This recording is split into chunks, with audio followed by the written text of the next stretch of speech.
where nothing's going to go right.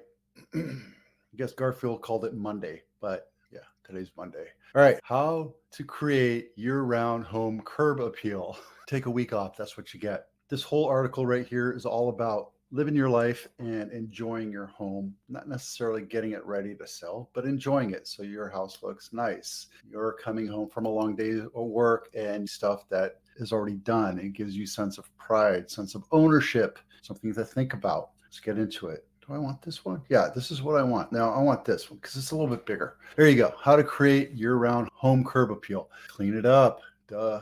You have trash. I'm looking at fig trees that are dropping dead figs right now. It's annoying, but I have chickens and I know that they like it. So I pick it up, I throw it in there so it doesn't look so dirty. Been gone for a week, come back and the kids don't take care of it. So now I have a lot more that I have to take care of. Yeah, that is planting for seasonal interest. Yeah, make sure have your gardener or have yourself check your sprinklers every year right before you start watering a lot, because sometimes stuff breaks, and especially the plastic stuff tends to break, and then you have a big flood and then you have to dig it out. So check that before you put the automatic sprinklers back on for the year. Trust me, it happens, and it's happened to me this last couple of weeks ago. But planting for seasonal interest, understand that there's flowers, perennials, annuals, that kind of stuff, but also put some vegetables out, put some fruit trees out, and enjoy your crop. Everything's getting so expensive at the stores these days. You might as well at least enjoy some of the fruits that you enjoy and some of the vegetables that you enjoy. Put them out there, water them, keep them watered and well trimmed, and they'll come back and deliver some good food for you. Vertical interest, trees, guys, that's all I can tell you. I'm not a tree hugger, but I do appreciate trees. I love having trees around because they provide shade, but it also helps show depth of your home, depth of the yard. Trees back here and there show a lot more to what it's looking for. And hardscaping. My backyard is half cement, half pavers, and the rest is green, mostly because I put the cement out there for the kids when they were young. They can run around their little razor scooters and have fun with it. And then we put pavers out there so we can enjoy it in the evenings. So make sure the hardscaping is well planned out and looks planned out, thought out, instead of like flagstone in grass where it's all lumpy like it is right now in my house. I was just talking to somebody at the gym saying that I have to get rid of that and just put lawn in there because it's just very lumpy and it looks like crap. Find problem areas. If you have dirt just growing, doesn't appease the people, it doesn't appease your eye. So find out what the problem is. Could be bad soil, needs to be amended, needs to put some compost in there, get it living again, and then start watering it and keep it arable. And house appeal. Yeah, make sure your house looks clean. Make sure the cobwebs and the dirt's washed off every 6 months. It's part of what it is. And guys, this whole thing isn't about selling your house. This is about making your yards look better, making your neighborhoods look better, making it better, more to people that drive by, saying, oh, this is a nice neighborhood. It's very well kept. Instead of having cars on blocks on your lawn, take care of it. Enjoy it. Make it look appealing. The whole real reason why we had this article. I talked about this before, but what I want to mention is this whole article is cited saying there isn't real proof that the market collapses or slows down during an election year. However, in the Silicon Valley over the last, 20 years that I've been doing real estate, I noticed that there's a little bit of apprehension in the coming months before the election actually happens, because some people say if my candidate doesn't become president, or if my candidate doesn't become whatever, the market's going to crash. Guys, it doesn't matter. I understand that,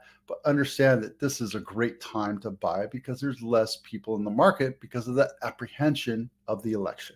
Okay. I can tell you straight up that there's going to be less buyers in the market because they're going to wait and see who gets elected. Those people are going to lose out because there's less buyers, less competition. That means you get better deals. And I'm not talking about $100,000 off. I'm just saying you're going to get less competition on the house that you want. So you might get a term or two that you want, a variable that you might want. Maybe they want a 6-month rent back and you only want to give them one. So you say, too bad. I want to buy now and I want to move in now, and you get 1 month. Right? Something like that. Or you might be able to get them to fix the termite problems or something. It's true But buyers are smart buyers, savvy buyers are still in the market looking. They don't care because it doesn't matter. Will the market crash? Probably not. Are we going to go through a global meltdown? I don't know. Maybe. If that happens, then everybody's screwed. But that doesn't really matter because the market will come back, mostly because there's not enough houses to go around for the population. Just keep that in mind. There's not enough houses to go around for the population, for the demand. We just are not building enough houses. People aren't moving enough. And there are outside competitors outside of the natural born humans that are buying houses. There's also corporations that are buying houses. So keep that in mind. All right. Luxury home of the market of the week. This is in Atherton, not my listing. I wish it was because it's $42 million, 5-bedroom, 6-bath, 12,000 square foot. I think it's almost, I was going to say it's almost as big as the Winchester Mystery House. I think that's 30,000 square feet. This is opulence. This is high-end decor, French decor. This is what this looks like. Very nice. Tilted tray ceiling, oval tray ceilings, vaulted ceilings. Wow, that's a longboard. You guys, if you have $1 billion in your pocket, this thing's chump change. This is everything you're going to want. It has a wine room, workout room, entertaining room, guest room, everything you need. Come take a look at it. It's in my blog. The link to this is in my blog, as are all these other ones. So I do source these so that I keep correct as per what my professor wants me to do. Nothing here super out of the ordinary. These numbers are almost doubled. If you look, this week's listings was 405. It's not, it's really 205 because I missed last week. Because I was in Costa Rica last week. I took the week off. Gave you guys a break of having to listen to me. We're now at 4,300 sales for the year, and we just hit over $2 billion sale. Guys, I think in the highlight of during the firestorm in I want to say it's 2021, we're experiencing like 30 billion. So while the volume's still down, the market's still healthy, right? We're still at $2.3 million average. The median price is just popping over 2 million, but the average sales price in Santa Clara County is 2.3, and in San Mateo is 2.6. I was talking to somebody from Napa the other day, and he's, how's the market going? Oh, your market's kind of hurting right now because the average sales price is low. There's just not enough volume there. There's just not enough houses for sale. And the average sales price to list price is about 98 cents on the dollar versus San Mateo, Santa Clara, which is 107, 105% over list price. So the market's still strong here. Outside of this area, you go to Modesto, probably not going to be so great. You go to Monterey, it's not going to be that great. Napa, San Benito, your expectations are the prices are going to go a little bit lower on average. Mostly because people would not rather go that distance to live in a house and then have to